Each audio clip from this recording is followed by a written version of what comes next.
يؤدي حقه المجتهدون الذي ليس لصفته حد محدود ولا نعت موجود ولا أجل ممدود فطر الخلائق بقدرته ونشر الرياح برحمته. الصلاة والسلام على المهيمن على رسله والخاتم لأوصيائه والشافع إليه والمكين لديه والمطاع في ملكوته الأحمد من الأوصاف الأب القاسم محمد صلوات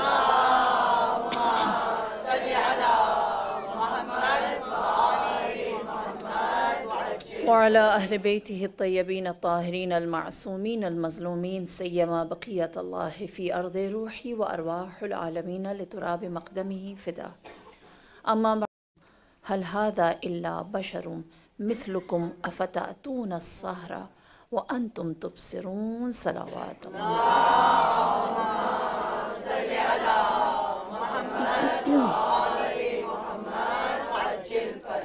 سورہ انبیاء کی تیسری آیت، ارشاد رب العزہ، وہ لوگ جو ظلم کرنے والے ہیں، وَأَسِرُّ النَّجْوَى الَّذِينَ ظَلَمُوا، چھپ کے ایک دوسرے کے کان میں سرگوشی کرتے ہیں، وسپر کرتے ہیں. کون لوگ؟ جو ظلم کرنے والے ہیں. ارشاد ہوا وہ ایک دوسرے سے کہتے کیا ہیں رسول کے بارے میں کہ حل ھذا الا بشر مثلکم، کیا یہ تمہارے اور میرے جیسا ایک عام انسان نہیں ہے؟ فتأتون السحر وانتم تبصرون، اور ہم دیکھ کے جان کر ہماری آنکھوں کے سامنے یہ جادو کی باتیں کرتا ہے. نعوذ باللہ.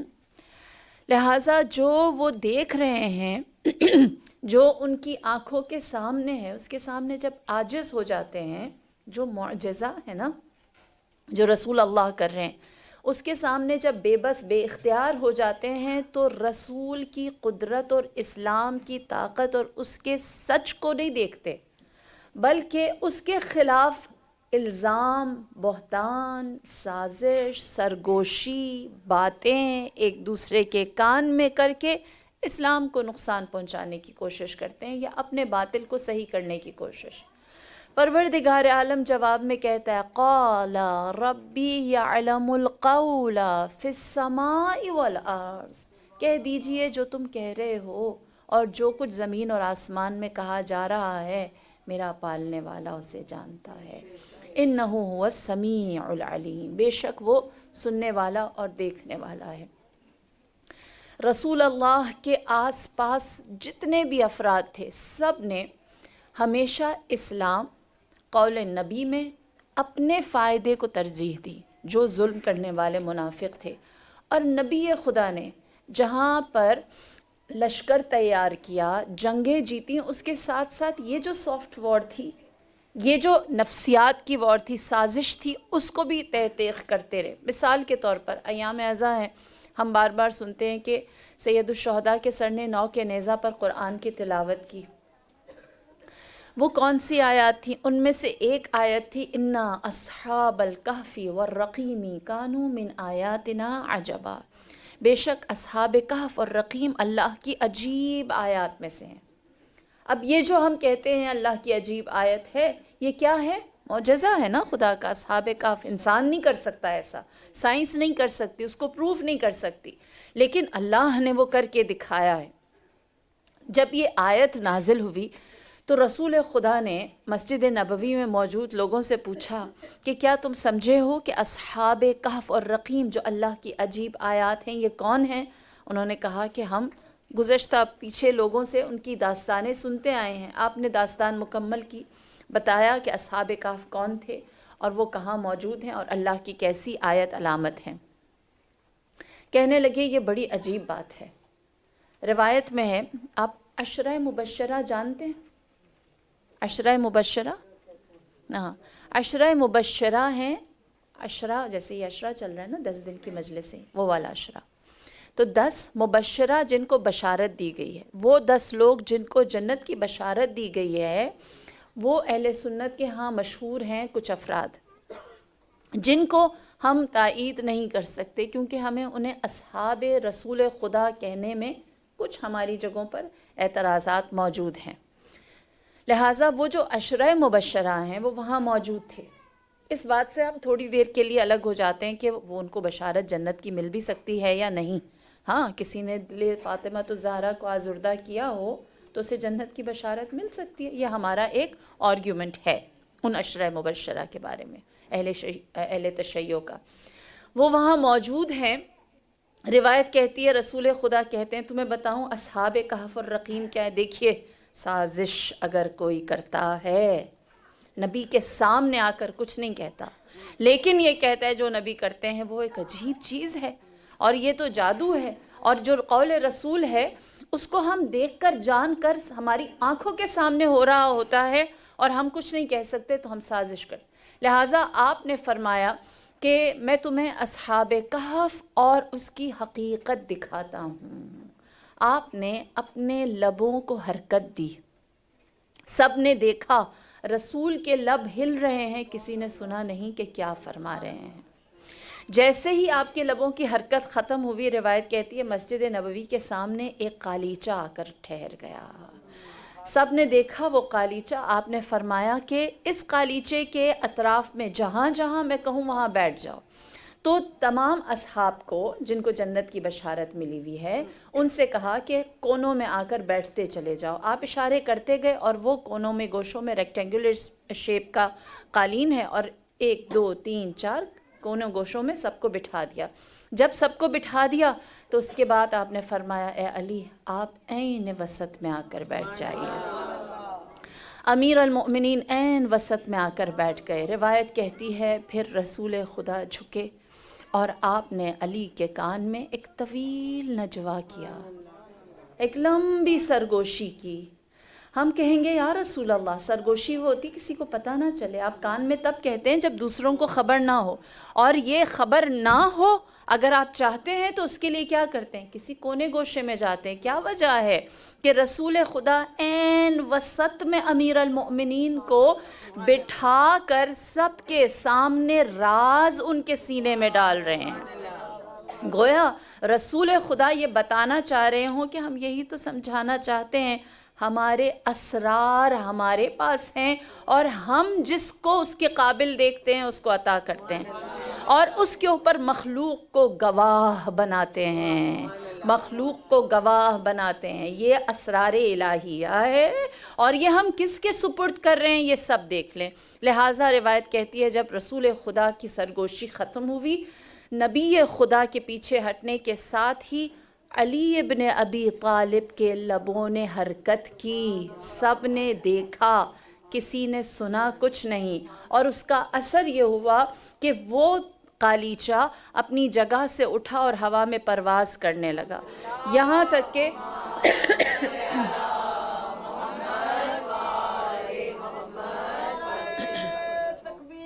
اللہ اکبر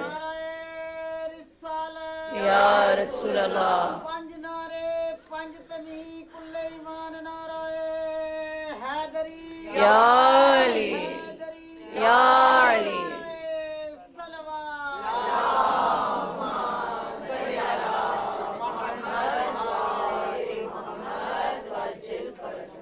یہاں تک کہ وہ ہوا میں پرواز کرنے لگا اور جہاں مولا نے حکم دیا تھا وہاں جانے لگا اور پھر ایک پہاڑ کے دھانے پر آ کر رک گیا.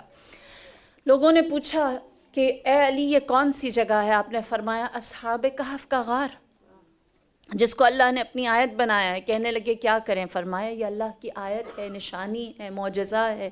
ادھر جاتے ہیں اور یہاں پر اصحاب کہف کو سلام کرتے ہیں. لہٰذا کہتے ہیں کہ تمام شیوخ گئے باری باری اور اصحاب کہف کو سلام کر کے آنے لگے تو کسی نے امیر المؤمنین سے کہا اے علی آپ سلام نہیں کریں گے؟ آپ نے فرمایا ضرور. آپ تشریف لے کر گئے. آپ نے السلام علیکم یا اصحاب الکہف والرقیم کہہ کر جیسے ہی سلام کیا، روایت کہتی ہے جواب آیا وعلیک السلام یا وصی رسول رب العالمین، آپ پر بھی سلام ہو. اللہم صلی علی محمد وآل محمد وعجل فرجهم اجمعین. دو جہانوں کے پالنے والے رسول کے وصی کو بھی ہمارا سلام ہو. جیسے ہی اصحاب کہف کی جانب سے سلام کا جواب آیا، اصحاب کہنے لگے اے علی ہم نے بھی سلام کیا لیکن جواب نہیں آیا. اب آپ سلام کر رہے ہیں اور جواب آ رہا ہے، یہ کیا ماجرا ہے؟ آپ نے فرمایا تم نے سلام کیا، میں نے سلام کیا، عمل ہمارا ایک جیسا ہے. البتہ جس پہ تمہیں اعتراض ہے وہ اصحاب کہف کا عمل ہے، ان سے سوال کرو. جواب دینے والا میں نہیں ہوں، میں بھی تم لوگوں کی طرح جا کر سلام کر کے آیا. وہ عمل میرا نہیں کہ میں اس کی جواب دہی کروں، لہٰذا ان سے سوال کرو کہ انہوں نے کیوں میرے سلام کا جواب دیا. کہنے لگے اے علی وہ ہمارے سلام کا جواب نہیں دیتے، وہ ہمارے سوال کا جواب کیسے دیں گے؟ لہٰذا اگر پوچھنا بھی ہے تو آپ ہی پوچھئے. امیر المؤمنین نے سوال کیا کہ کیوں کسی اور کے سوال کا جواب نہیں دیا، میرے سوال کا جواب دیا. غار کے اندر سے اصحاب کہف نے جواب دیا لا نکلم بعد الموت الا نبیا او وصیا. ہم موت کے بعد کلام نہیں کرتے سوائے اس کے کہ ہمارے سامنے یا نبی ہو یا پھر وصی ہو. لہٰذا وہ مقام تھا جہاں پر وہ خاموشی سے واپس آئے. فرمایا جیسے رسول خدا نے بٹھایا تھا ویسے بیٹھ جاؤ، اور جو مجھے حکم ہے وہ دوں گا. اور جیسے ہی آپ کے لبوں نے حرکت کی وہ قالیچہ اڑتا ہوا مسجد نبوی کے دروازے پر آ گیا. رسول خدا وہاں موجود تھے. اب دیکھیے یہ سافٹ وار ہے.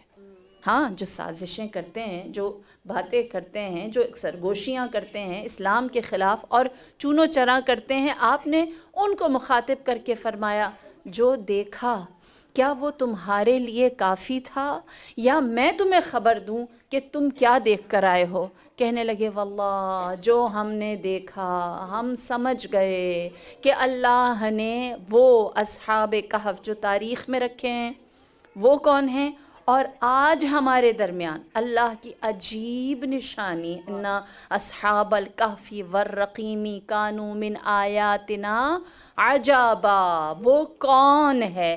لہٰذا رسول اللہ نے فرمایا جان لو تمہارے درمیان میرے سوا اگر اللہ نے اپنی کوئی نشانی رکھی ہے تو وہ علی ابن ابی طالب.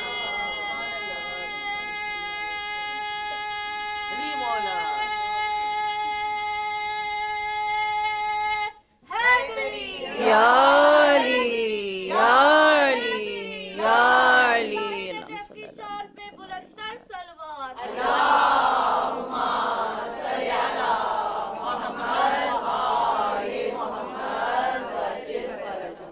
لہٰذا آپ نے جو پیچھے باتیں دیکھیں یہ وہ جنگ ہے جس میں کوئی بھی رسول خدا کے اوپر حملہ آور نہیں ہو رہا. پیچھے باتیں کر رہے ہیں اور رسول سارے پردے چاک کر کے اللہ کا معجزہ قرآن سے اور ان کی آنکھوں کے سامنے سب کچھ دکھا رہے ہیں.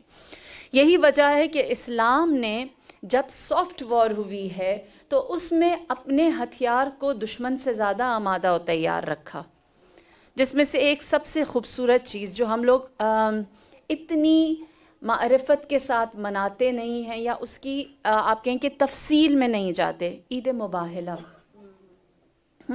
ہم عید مباہلہ کو صرف ایک مباہلہ یعنی یہاں سے پنجتن آئے اور وہاں سے نصرانی چلے گئے اتنا سمجھتے ہیں. ایسا ہی ہے نا کہ ہم اتنا سا وہ جو آپ یوں کہیں جو کلائمیکس ہے نا صرف اس کو، یا ہمیں یہ کرکٹ زیادہ سمجھ میں آخری چھکا تھوڑی انجوائے کرنا ہوتا ہے نا کہ ہم کہیں چھکا لگا اور پاکستان جیت گیا. ہاں ایسا اگر ہم کہیں تو آپ کو ہوگا کہ ہاں بس جیت گیا ٹھیک ہے، لیکن اگر آپ کو پتہ ہو کہ پیچھے پورا بیک گراؤنڈ کیا تھا اور کیوں رسول خدا اس اہتمام کے ساتھ گئے تھے تو پھر سمجھ میں آتا ہے کہ نبی خدا نے اس زمانے میں وہی جنگ لڑی ہے جو آج ہمیں لڑنی ہے. ہاں آج ہمارے نظریات کی جنگ ہے نا، اسلام جو ویژن دیتا ہے اس کے اوپر کویسچن کیا جاتا ہے. تو روایت کیا کہتی ہے کہ تاریخ کے ایک ایسے دہانے پر اسلام آ گیا جہاں پر مکہ فتح نہیں ہوا تھا، مدینے میں رسول خدا موجود تھے اور مکے والے آئے دن یہ چاہتے تھے کہ کسی طرح مدینہ فتح ہو جائے.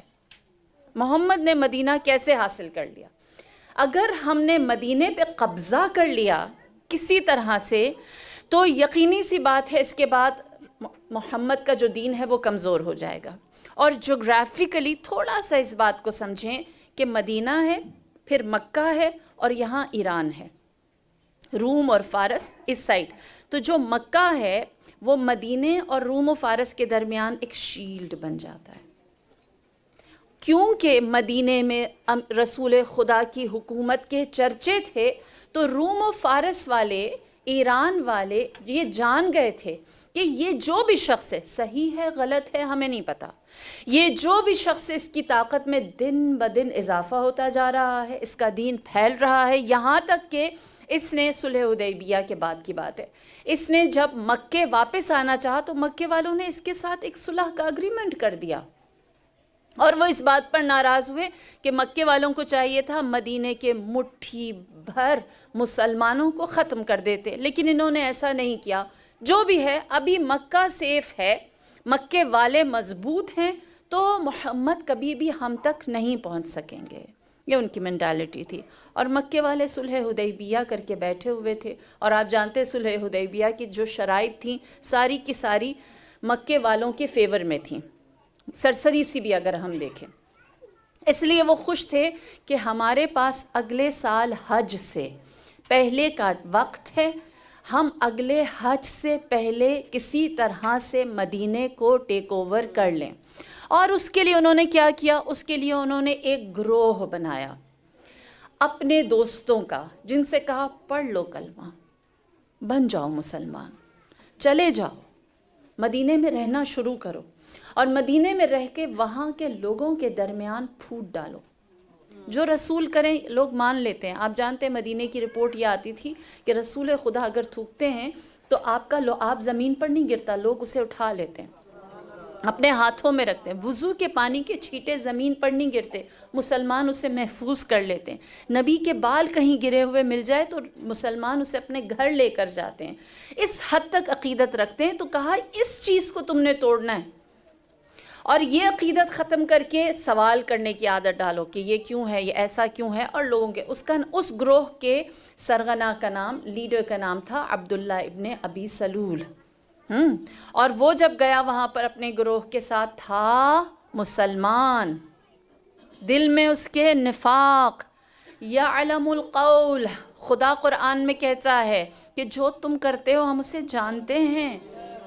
رسول خدا جانتے تھے. صلح حدیبیہ سے آئے ہیں، واپس آئے ہیں، یہ تحفہ بھی لے کر آئے ہیں، یہ پورا گروہ موجود ہے، اور یہ مدینے میں نفاق ڈالنے کی کوشش کرتا رہا، یہاں تک کہ رسول خدا نے فرمایا کہ حج سے پہلے ہمیں قیصر اور روم کو، ایران اور روم کو فتح کرنا ہے. حیران ہو گئے سب کہ کیسے ہم لوگ اتنی بڑی بڑی گورنمنٹس کو، ہم نے تو ابھی تک ایک مسجد ہی بنائی ہے، مسجد قباء بنی تھی. تصور کریں کہ جس بندے نے مزدوروں کی طرح ایک مسجد بنائی ہو، وہ یہ کہے کہ میں سب سے بڑا جو بادشاہ ہے، ایران اس وقت سپریم پاور تھا، روم اس وقت سپریم پاور تھا، اور وہ آتش پرستوں کے پاس تھا، ان کے اوپر حملہ کریں گے یا ان کے اوپر بات کریں گے، ادھر قبضہ کرنا ہے. یہ نبی کیسی باتیں کرتے ہیں؟ آپ نے فرمایا یہ میرے خط ہیں، انہیں لے جا کر دے دو، اور ان سے کہو کہ ہمارے ساتھ یا تو بات کریں. اس خط کی 3 کنڈیشنز تھی. پہلی یہ کہ اسلام قبول کریں، دوسرا یہ کہ اگر اسلام قبول نہیں کرتے تو جو ان کی جگہ ہے یعنی روم اور ایران، وہ ہماری مملکت ہو گئی، ہمیں ٹیکس پے کرنا شروع کر دیں، اور اگر یہ دونوں نہیں کرنی تو جنگ کے لیے تیار ہو جائیں. روایت کہتی ہے کہ جب یہ آیا تو انہوں نے کہا کہ یہ جو خط ہے، اس خط کے اندر جو اعتماد ہے وہ یہ بتاتا ہے کہ اس کے پاس کچھ تو ہے جو ہم سے بات کرنے کے لیے تیار ہے. کہا اس سے پوچھو، اس سے کہو کہ ہمیں اپنی نبوت کی علامتیں دکھائیں. دوسری جانب رسول خدا سے کہا کہ نبوت کی علامت دکھاؤ. اور یہاں قیصر روم اور ایران نے یہ کیا کہ اپنے سارے جتنے بھی دانش مند تھے، جتنے بھی علم والے تھے، ان سب کو اکٹھا کیا اور کہا بتاؤ جو آخری نبی آنے والا ہے اس کی علامتیں کیا ہیں. جیسے ہم جانتے ہیں کہ آخری امام آنے والے ہیں اور ہم اس کی علامتوں کو جانچتے ہیں، پڑتالتے ہیں، اسی طرح اس زمانے کی بھی بادشاہ نے یہ کیا. لہٰذا انہوں نے کہا کہ وہ اپنے آپ کو اولاد ابراہیم کہے گا، اپنے باپ کا نام نہیں لے گا. یہ نہیں کہے گا میں محمد ابن عبداللہ ہوں، وہ کہے گا میں اولاد ابراہیم ہوں۔ لہٰذا کہتے ہیں انہوں نے رسول خدا سے سوال کیا اور کہا تم ہمیں اپنا شجرہ بتاؤ، تو آپ نے فرمایا اللہ نے مجھے اولاد ابراہیم میں سے قرار دیا ہے۔ یہ پہلی نشانی تھی جس پر سب نے کہا کہ اس کے اندر یہ علامت پائی جاتی ہے۔ دوسرا، جو خاتم النبیین ہے، آخری نبی ہے، وہ طولانی کلام نہیں کرتا۔ آپ رسول خدا کے فرمودات دیکھیں، لمبے لمبے نہیں ہیں۔ لہٰذا کہا کہ اس کا جواب بہت مختصر، چھوٹا، جتنا پوچھا اتنا جواب آیا، یہ دوسری نشانی ہے، مختصر کلام۔ لہٰذا کہا اب کیا کریں؟ کہا ہمیں نبوت کو جانچنا پڑتالنا ہے، اگر یہ سچا ہوا تو پھر ٹھیک ہے، اور اگر یہ سچا نہ ہوا تو پھر ہم خود اس کے اوپر لشکر کشی کریں گے۔ لہٰذا انہوں نے کہا کہ ہم جاتے ہیں، یہاں سے کچھ لوگوں کو منتخب کرتے ہیں جو جائیں اور وہاں پر دیکھیں کہ محمد کا دین کیسا ہے۔ لہٰذا روم اور ایران میں سے 4 لوگوں کو سلیکٹ کیا گیا، اسقف اعظم۔ اسقف اعظم ایسے جیسے ہمارے مرجع تقلید، جیسے مجتہد۔ ہاں، اسقف اعظم کو کہا گیا کہ آپ اپنے ساتھ، انہوں نے اپنے 2 معتبر ترین دانشمند صاحب علم، ان دونوں کو چنا، اور ان کے ساتھ ایک جو پولیٹیکلی ایک اسٹرانگ پوزیشن رکھتا تھا اس کو کیا، اور ان 4 سے کہا گیا کہ تمہارے پاس مکمل اختیار ہے، جو فیصلہ کرنا چاہتے ہو کرو، کیونکہ تم اس وقت صرف 4 لوگوں کا گروپ نہیں ہو، تم قیصر روم اور فارس کے نمائندے ہو، لہٰذا تمہارے پاس ہر فیصلے کا اختیار ہے۔ کہتے ہیں کہ اس کے بعد کہا گیا کہ 70 لوگوں کا ایک قافلہ بنایا گیا۔ اب یہ روم اور ایران سے جا رہے تھے مدینے نبی سے ملنے، تو یہ چاہتے تھے کہ اپنی دھاک بٹھائیں اور یہ ایک واضح میسج دیں کہ ہم جس پاور کے ساتھ اور جس طاقت کے ساتھ ہیں وہ تم مدینے والوں کے پاس نہیں ہے۔ اسی لیے ان کا قافلہ جو بنا وہ بہت مرصع، سجا ہوا، بہت ہی خوبصورت، جواہرات سے لدا ہوا، اور ایک بندے کے لیے 2 سے 3 سواریاں رکھی گئی، یعنی ایک بندے کے لیے 2 گھوڑے اور 2 اونٹ رکھے گئے کہ وہ سکون سے جائے، جانور تھک جائے لیکن جو سوار ہے اس کے آرام میں کوئی کمی نہ آئے۔ کہتے ہیں کہ کچھ ہی دنوں بعد جب وہ تیزی سے مدینہ پہنچے، مدینے سے دور انہوں نے ایک جگہ پر اپنا خیمہ لگایا جو بہت ہی خوبصورت تھا۔ ہر آنے والا اس کو دیکھتا اور آ کر مدینے میں خبر دیتا کہ روم اور ایران والوں نے جو خیمہ لگایا ایسا ہماری آنکھوں نے کبھی نہیں دیکھا۔ لہٰذا ایک میسج تو انہوں نے مدینہ بھیج دیا۔ پھر اس کے بعد کہا کہ محمد سے ملاقات سے پہلے، ہم فارمل ملاقات سے پہلے ایک دفعہ اپنے آنے کی اطلاع دینے جاتے ہیں کہ ہم مدینہ پہنچ گئے ہیں اور ہم محمد سے ملاقات کرنا چاہتے ہیں اور ان کی حقانیت کو جانچنا چاہتے ہیں۔ لہٰذا کہتے ہیں کہ اسقف اعظم نے اپنے جو 2 نمائندے تھے، ایک جو پولیٹیکلی اتھارٹی رکھتا تھا وہ، اور دوسرا ان کا خاص اسکالر، ان دونوں سے کہا کہ تم لوگ ہمارے بہترین نسل کے گھوڑوں پر بہترین لباس پہن کر مدینے کے اندر جاؤ اور بتاؤ کہ اسقف اعظم آئے ہیں۔ یہ دونوں بہترین لباس پہن کر گئے۔ کہتے ہیں کہ ایک عثمان ابن عوف اور دوسرا ابو بکر جو پہلے خلیفہ گزرے ہیں، ان دونوں نے جب انہیں آتے ہوئے دیکھا تو بہت مرعوب ہوئے، بڑے امپریس ہوئے اور جا کر ان سے ملے۔ ان میں سے جو عثمان ابن عوف تھا وہ ان کو کہیں کسی حوالے سے جانتے تھے، لہٰذا روایت کے جملے ہیں اس لیے نقل کر رہی ہوں کہ پہلے خلیفہ دوڑتے ہوئے رسول خدا کے پاس آئے اور سب کچھ بتایا، کیا پہنا ہوا ہے، کیا ہاتھوں میں ہے، کس طرح کے لگ رہے ہیں، کیا خوشبو لگائی ہے، اور کہا کہ مجھے پتہ ہے ہمارے پاس بھی بیت المال میں فلاں فلاں نے جو چیزیں دی تھی وہ بہت اچھی ہیں، آپ بھی وہ پہن لیں۔ ہاں، روایت کے جملے ہیں کہ ہمارے پاس بھی ان کی ٹکر کی چیزیں پڑی ہیں، آپ بھی پہن لیں۔ روایت کے جملے ہیں، نقل کر رہی ہوں، رسول خدا کے چہرے پر غصے کے آثار آئے، آپ نے جواب نہیں دیا، سمجھ گئے کہ میری بات اچھی نہیں لگی، لہٰذا وہ کہنے لگے کہ اب ہم کیا کریں کہ اسقف اعظم کے آنے کی خبر، اتنا خوبصورت لباس پہن کر، کیا بڑے لوگ آئے ہیں، رسول کو بتانے گیا، مشورہ دیا، اب رسول سے بات ہے، انہیں غصہ آیا ہوا ہے، میری تو سے وہاں ختم ہو گئی، میں کیا کروں، آپ بتائیے ایسے موقع پر مسلمان کیا کرتے تھے؟